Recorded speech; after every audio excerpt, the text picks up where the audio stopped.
Sweep the leg. Do you have a problem with that? Sweet. No sensei. There's Kyle's face. He's live on the old internet here now. All right. Enough of the banter. What is up, guys? And welcome to theScore Esports Podcast, a weekly show where we go beyond the plays of the game, past the nitty-gritty stats, and talk about some of the wider storylines in esports this week. I am Colin McNeil. In the studio with me is Ryan Stratton, and of course, Kyle Chatterson. Yeah. Today on the show, we're going to be talking about MonteCristo's online petition to try and shape the culture over at our Overwatch. TLDR, he wants less dank memes, more serious business. Plus, TV and esports, the shotgun media marriage that just keeps trying to happen. And sponsorship in competitive gaming. YouPorn is back. That's right, people, YouPorn. All right. Much as I want to keep listening to that sick track and like do some Karate Kid moves, we got to get down to business here. We're going to be talking about esports versus TV.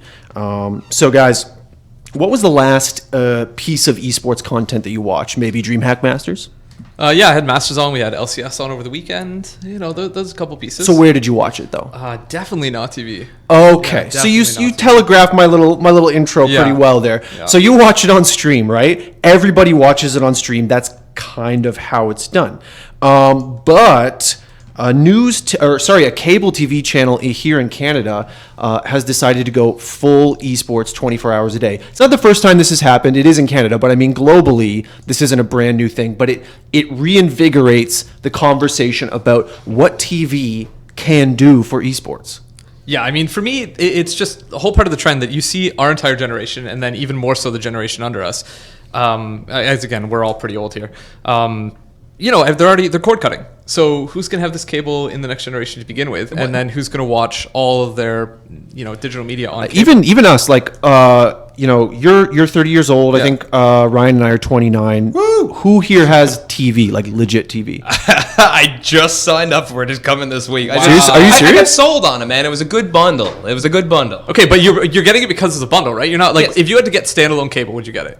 No, yeah, absolutely not. Especially here, when you live next to a big city, rabbit ears, people, $20, you get 25 channels, full HD. Why pay? Yeah. I mean, the thing is, when you get into paying, like, I guess for this channel that's now taking on a 24-hour esports channel, what do they have to lose? It's ones and zeros. They send it down the pipe, and then they charge people $100 a month to watch this shit. Whoa. I mean, you could just go on Twitch. There's so much out there. For them, it's a win-win situation, and the only people who are not getting something good out of it, because the esports people are getting coverage, they're getting maybe even content, which is cool. The only person that's getting reamed on this are the people watching at home who don't realize that you can get unlimited internet and watch on Twitch. Well, how can it be win-win if, let's just say, the channel fails, right? Nobody watches it. That's not a win in my books. Also, there's something to be said. I mean, we've seen there may be a push towards more pay-per-view for esports events anyways. That could be the trend we're going, and TV maybe circumvents that a little bit. Like, you are paying per view, but it's not...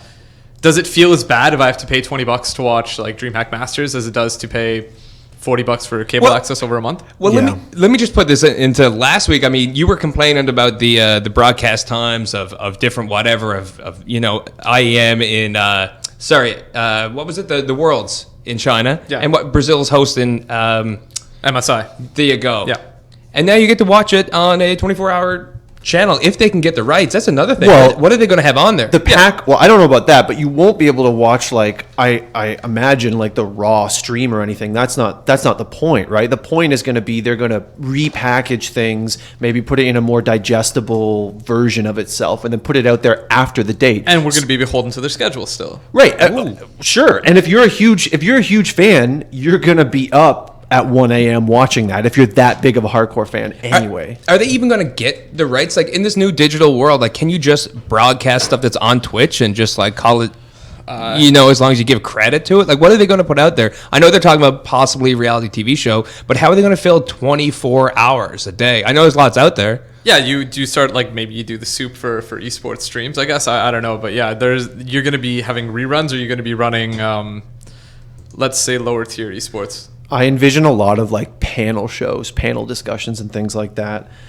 This kind of reminds me of a story that we published over the weekend, actually, where our own Daniel Rosen was talking to Peter Moore, who is the chief competition officer at EA's competitive gaming division. And he was saying that the TV and esports equation has nothing to do with us, the people who are already into esports, like the sort of like so-called hardcore fans, or at least the non-casuals. It's the people who aren't already into it and may be a bit intimidated by Twitch, who don't mind, say, getting a pared down and edited, a digestible package of a highlight package of something that happened, right? Because not everybody wants to spend their entire weekend inside glued to Twitch. So that's where at least, that gentleman from EA is thinking that TV and esports are going to intersect. So we're doing it for the exposure. I guess so. Yeah. I mean, but also, they've got, speaking of EA, they've got stuff going on where they have obviously FIFA, they have Madden. These are sports in real life, and they get to be shown before the Super Bowl, right? They get that kind of exposure. This 24-hour esports channel that's going to be on cable doesn't have any kind of built-in audience like that. So how they're going to attract people, I'm not quite sure. Yeah, I mean, if you're saying that Twitch is intimidating, or that's the argument, I mean, if you're still going through your TV digital guide, you've got to select the list of, okay, I'm going to watch DreamHack Masters CSGO. If you're not a fan of CSGO, you don't know what that means. Are you any more likely to click into that than watching darts? And that's funny because darts actually is kind of darts is actually sick on TV. Yeah, so I'm not gonna lie. having a healthy it's end pretty day. good. Now, just another question. Like, does everybody watch TV the same way like my girlfriend does? She's got her cell phone, she's texting, she's Mr. on the Fancy over computer here with a streaming girlfriend. and watching television at the same Forever time. Alone. Is that what's happening nowadays? Like, how do they think a 24-hour esports channel is going to take off when people are so connected with everything else? The phone? other night, I had DreamHack Masters on the television proper, and I had propped up my iPhone on a glass of water, and I was watching some FGC stuff that was also live. And it was like when DreamHack would break, I'm like, okay, I'll turn up the phone, right? Or something live was happening, something lit was going on at the FGC stream. You're 29, man. What? I could say lit. I could say lit. Okay, that's funny because like I remember. Greetings, fellow children. I was at an event. Like I was at I think it was like League MSI in Tallahassee like a year or 2 years ago, and I got shit from people around me because I was watching a Dota event that was happening at the same time on my phone while being at a League of Legends event live, and it was just like, I mean, that's kind of the connectedness that people expect though, right? Like that is, like, I think you're right. People are watching multiple things at the same time, which goes into, is anybody going to watch it when it's not live? Mm-hmm. Like we see there is some people that like to watch VODs. There's definitely, I think there's an appeal for being able to catch up on a day's worth of games in half an hour, Absolutely. an hour. Absolutely. But are you going to go and watch an entire event delayed? Probably not. I think anything past the finals, nobody really cares about. Yeah, I suppose that's true. Like, I'm trying to think of the tournaments that I'm really into, and it's just like, if I want to watch Evo, right, I do have to kill an entire weekend. Not saying that everybody watches pools. I do, because I'm a masochist. But it would be cool to be like, hey, thanks for joining us on Sunday. Here's what happened yesterday in 45 minutes. Here's the matches you needed to see, and skip all that stuff. So, but you know what? We don't need TV to do that. Yeah. That's not unique to that medium. So, again, I'm still at the square one part of like, okay, who's watching this now? Yeah, and I guess we could talk this to death, but what I'm just really excited about is that I think it's another hooray for the esports community. I mean, they see the numbers that are coming in, people want to jump on board. I think this is whatever it's, even if it fails. I know you say that could be a bad thing. I think it's a good thing. At least people are trying, and even if it fails, maybe it's just not the right venture, and eventually people will find something that's good, something that works. But this is great for esports, I think. I more think exposure. It's a good point. I don't know. The exposure is good, yeah, but it's like this medium that's struggling, trying to grasp onto anything, and fundamentally not understanding the esports audience. That's I think the final part of it is it's just the audience doesn't mesh with the medium very well. Yeah, that's a good point. I mean, presumably, hopefully, they bring on some kind of consultant who knows the business. I don't know if that could even help. Computer games are played on computers. Give me $1 million. Ryan, you could have the job with that kind of talk. That is some expert level shit. Now, I got to tell everybody out there who's listening in live streaming land, put your headphones on right now, because this conversation's about to get a little NSFW, because we're talking about YouPorn. Pause. Yeah. YouPorn signing an Overwatch team. So for those of us that don't know, like myself, what is YouPorn? I read a Wikipedia article about it once, and I heard some stuff from some friends. that it is a live streaming service of the pornographic X-rated nature. I can't verify that. I didn't do research. Ryan's got his phone out. He's like, hold on. I'm checking. Don't put it on stream. Please don't put it on stream. I'm checking into this. Let me Google this thing. Yeah. Hold on. Shout outs to all our watchers watching live on YouPorn right now. Yeah. That is the next streaming. But no, they are on YouTube right now saying that the title's wrong. It's like you can't go live these days without getting screenshotted right away. So Oh, what's wrong about our title? it says we're hanging out with Lisa, and now we're talking about Lisa is not YouPorn. here, It's yeah. totally misleading for Gonna be all the- confusing. Okay, that's actually pretty bad. Gonna be really confusing.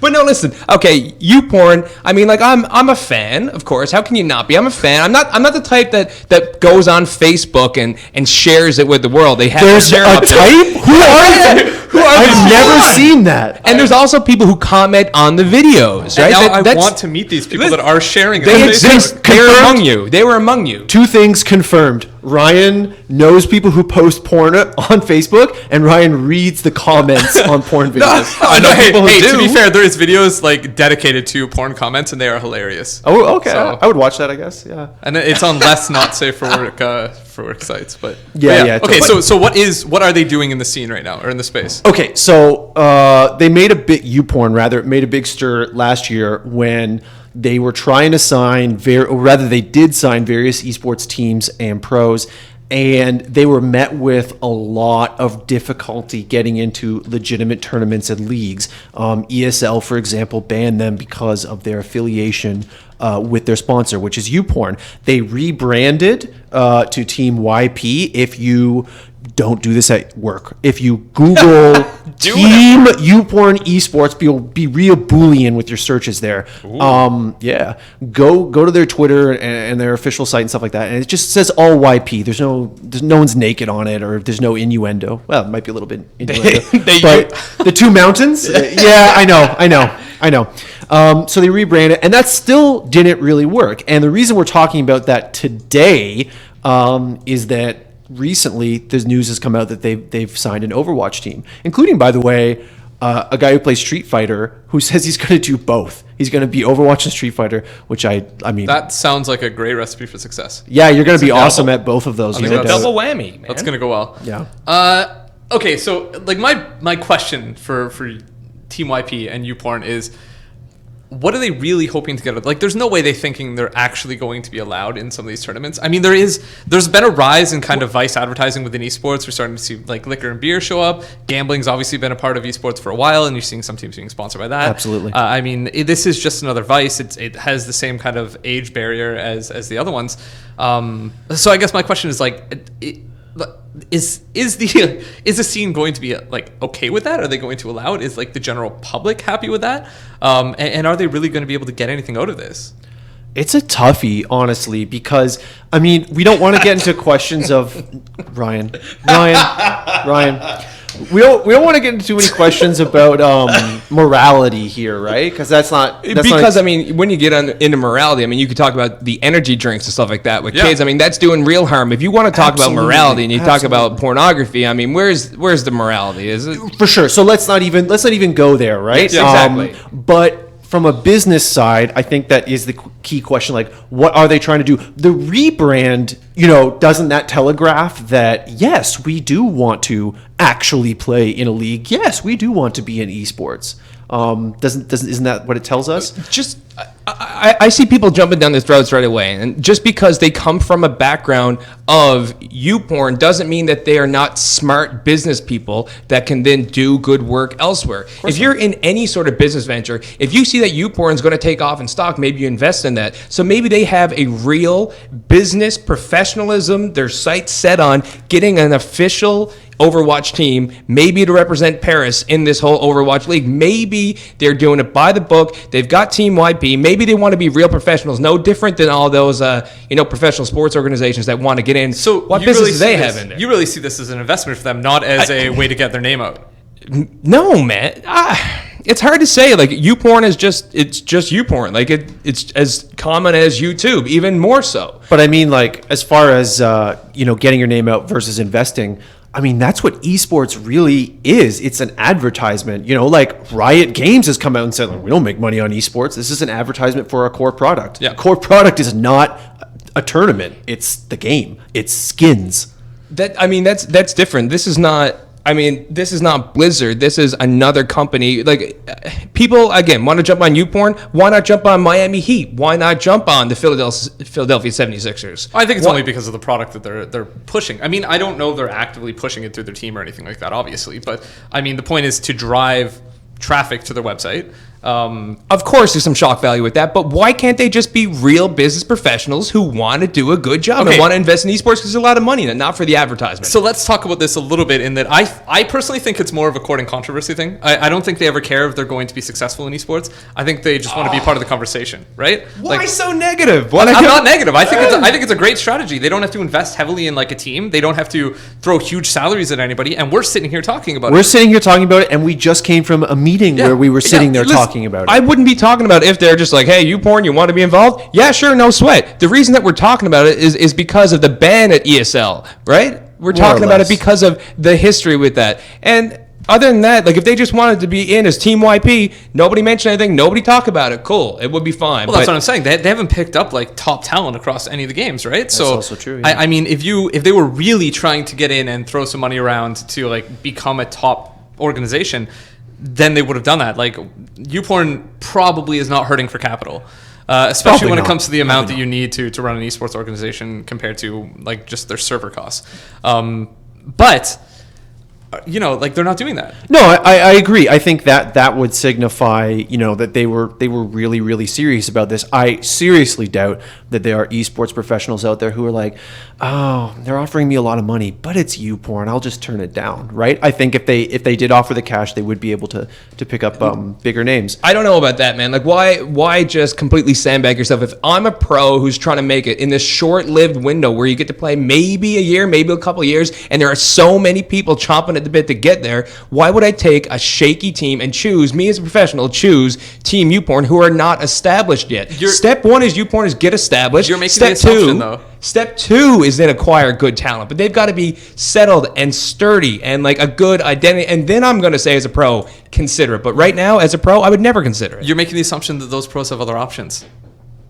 In what sense? Like they've got other teams to choose from. Like if somebody comes and makes you an offer and you don't have any other offer, you're going to take it, right? But because I'm saying you're getting paid. If you want to get a top talent, like somebody, you know, who's in these pro leagues, I mean, you got to be established first. People aren't going to build a team from the ground up. This is not, you know, the big three. Imagine if the big three went to Team YouPorn and just brought this team to the forefront. I mean, that could happen, but I think that it's on YouPorn to establish themselves first and then acquire top talent. Well, I don't know where one follows the other, but I know like in certain esports spheres, there wouldn't be an issue with establishment. Like, for example, solo stuff like the FGC, right? We see what Echo Fox is doing. They're just signing everybody, right?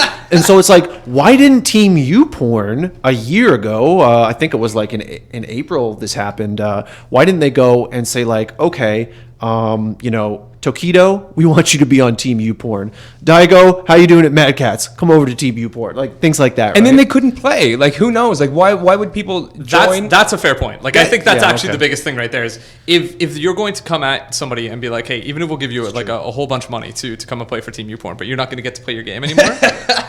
It's like I mean everybody likes money, but at some point your value or your brand value is going to go down if you're not allowed to compete in any If YouPorn throws me $2 million to be their sponsor for a year, and then I don't go to any competitive things because you know I'm blue balled from it, then that's a huge problem for me as a pro. Oh man, let me tell you, any pro getting $2 million, they're gonna sit on their ass for a year, no question. Watch paint dry. Hold on. Why? Here's the other thing. Why is YouPorn doing teams instead of tournaments?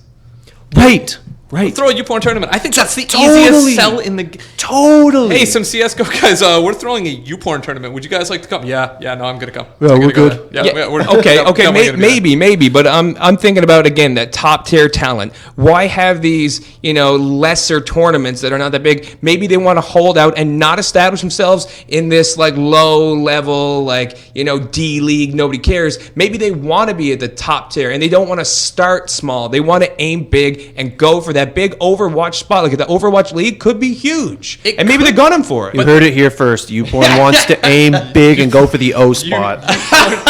YouPorn Paris is the next stop. Yes. Wow. All right. So hopefully we can continue this conversation with someone who's actually from Team YouPorn, who we'd love to have on the show, because right now, us three, we're just speculating. We're kind of grasping at straws here. So I'd like to hear it from them. Call it out on the internet. If you say it now, it has to happen, right? We're live, right? Yeah. Has to happen. Yeah. Okay, so have you guys read The Count of MonteCristo? It's a good. Wow. It's good book. He's turning into a supervillain with a cat. And it's a pretty good book. It's pretty thick. It's a long read, almost as long as ex-League of Legends caster MonteCristo's new petition asking that things get a little more serious on the Overwatch Almost subreddit. as long as that segue. Fun police are here. Almost as long as that. Almost. He didn't make a long innuendo from YouPorn, though, so good on you. Thank you. Yeah, I could. There's some low-hanging fruit, you might say. Okay.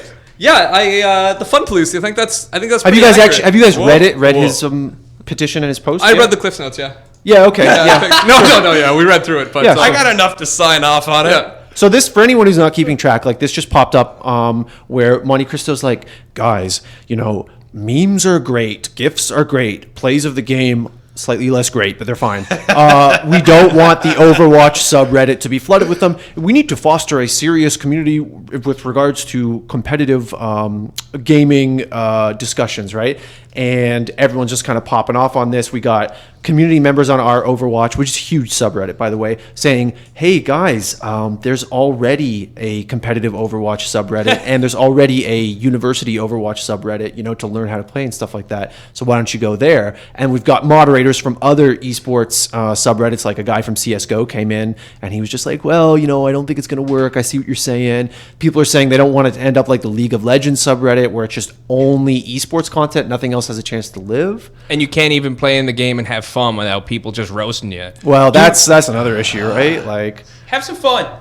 Yeah. That's what Overwatch is about. It's like you just throw it on and you play, man. There are a bunch of people who, the majority of people who play the game, they're not playing it professionally, looking at the scores and stuff like that. A lot of people just like to come home after work, blow off some steam, play some games, shoot some things, have a laugh. Yeah, because I think we're in the esports bubble, right? Like, obviously we work in esports. Most of the people that are really into this game are part of that kind of bubble. Yeah. So you tend to get into like an echo chamber where what you say and your feelings are going to be echoed by people that follow you or by people that you follow. Exactly. And I think a lot of people forget that. I see a lot of content creators and a lot of, across everything, not just in esports, but they still have this mentality that we know best what people should be reading or should be watching. So we're just going to put that out. But realistically, we're way past that, right? We're not a production economy anymore. It's not if you build it, they will come. There is 8,000 things people can click on to read anywhere. And if you don't get that person's attention and what they want in like 2 seconds, they're skipping past you. It blows me away that he is doing this on a platform that is just built-in democratic content creation or content viewing, right? Yeah. Like, that's what Reddit is. Yeah, he's saying that that's why there's all of you upvotes and guys downvotes. don't know as well as me that I know what I want, so please make Reddit what I want it to be. And that's just not how it'll work, right? Given his, I don't know the man, but given his letter, his heart seems in the right place. I appreciate it. But like, the other issue is Overwatch is a newborn esport. Like, there's barely anything going on competition wise. Yeah. We're in the nascent stages of this. And it's just like to propose essentially a hostile takeover of a subreddit that is flourishing already is like bizarre to me. Let it spread its wings and fly, right? Well, let's see what happens. Look at the environment around any game, right? Like League of Legends, Dota, CSGO, I guess to a lesser extent, but like any games with like a large portion of lore involved in their games has a huge part of the community built around that.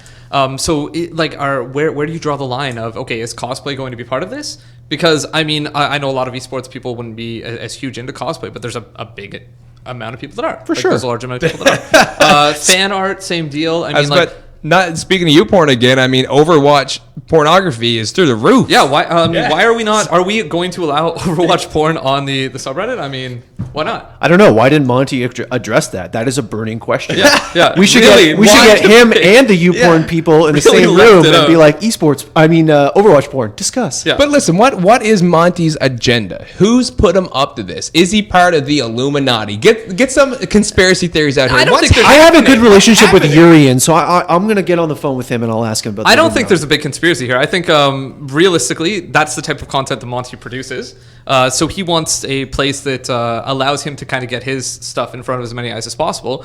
And if it's always going to be flooded with like GIFs and plays of the game, you're never going to get your stuff up there. So if you're really, really reliant on Reddit traffic, which a lot of content producers are, Yep. then you've got to kind of stick to that. So basically, he's that kid at the pool who's very plain, doing his regular cannonball, and he's saying, "Look at me, mom, look at me," while everybody else is doing cool, awesome shit. Yeah. Ah. Well, no, that's okay. I just to jump back a little bit. I don't think that like what he's saying is necessarily wrong, and that he's producing something that's not like interesting. There's obviously a group of people that's interested in that, but it's not the majority of the subreddit. So you can't force people to kind of consume your content, and that's almost what this is aiming to do. It's kind of like, hey, I'm gonna make this. I want all these people to watch it, but I don't want them to watch what they actually want to watch. Like, watch what I'm telling you to watch.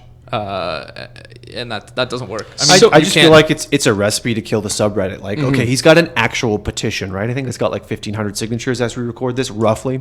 And let's say, I don't know, it reaches its goal of 2,500, something like that. And they take it to the moderators and like, let's just make another stretch and say the moderators are like, yeah, we'll do this. We'll implement this system. And they just start banning all of these, quote unquote fun posts. Like the subreddit's going to die. Sorry, was it 2,500 or 25,000? It's 2,500 right here, and there's so 1,500. Yeah. 780,000 subscribers on this subreddit. So that doesn't even crack like a percent. Right. Okay, so he's put it out there, and he's got a lot of play, a lot of action on on Marco Reddit. Rubio numbers. Yeah. But why are we talking about it? Would Reddit even do anything like this? Have they done anything like it in the past? I mean, if you look at we talked about it already a bit, League of Legends subreddit is very competitively focused. They have a, let's say, active moderating team. And it's funny because, I mean, a lot of content creators have kind of railed against the system that has become the League of Legends subreddit. So it's funny to see one of those content creators now trying to implement it in another subreddit. It's like you realize that a lot of the people actually want to consume this like kind of fun content, not necessarily super hard driven esports content. And it's like, oh shit, like how do we get the esports content back in front of them? Yeah, it's funny. And like Overwatch, it's such a chill game. Like it's just so much fun. It's a spam fest. You don't even you just reload and shoot, man. You know what It's I so feel fun. like this is? This is like being at a child's birthday I party. see or we something. both play Soldier 76. Oh, very good. I think this is like being at a child's birthday party where you just ordered like a whole shit ton of pizza. And then there's like a bowl of carrots there, and like this is the parent off to the side being like, remember kids, eat your carrots. Nobody's eating those carrots. Like nobody wants. Because to take this metaphor farther than it should ever have gone, Which is- you need to let the carrots grow and develop on their own. No, Whereas pizza no. is You need to let- instantaneous. you need to let the party grow. What the hell are you talking about growing carrots? Organic, non-pesticide carrots. This man's out to lunch. Wrap Monty- him up. Play the music. We're Play the done. music. Monty wants GMO. We want organic. Okay. That's awful. My only warning to MonteCristo, I'm being played off, is that don't forget what happened in the Count of MonteCristo, man. It did not end well. All right. And with that bizarre ending, we got to wrap things up until next week, guys. See you next week. For Ryan and Kyle, I am Colin McNeil. For the Score Esports Podcast saying GG. See you next week. All right, we do have like an explosion fade out for this, right? Yeah, you got it. I Yeah, feel like I'll I do it need right now. In aviators. 3, 2, no, it didn't go. Oh, no, it's not going.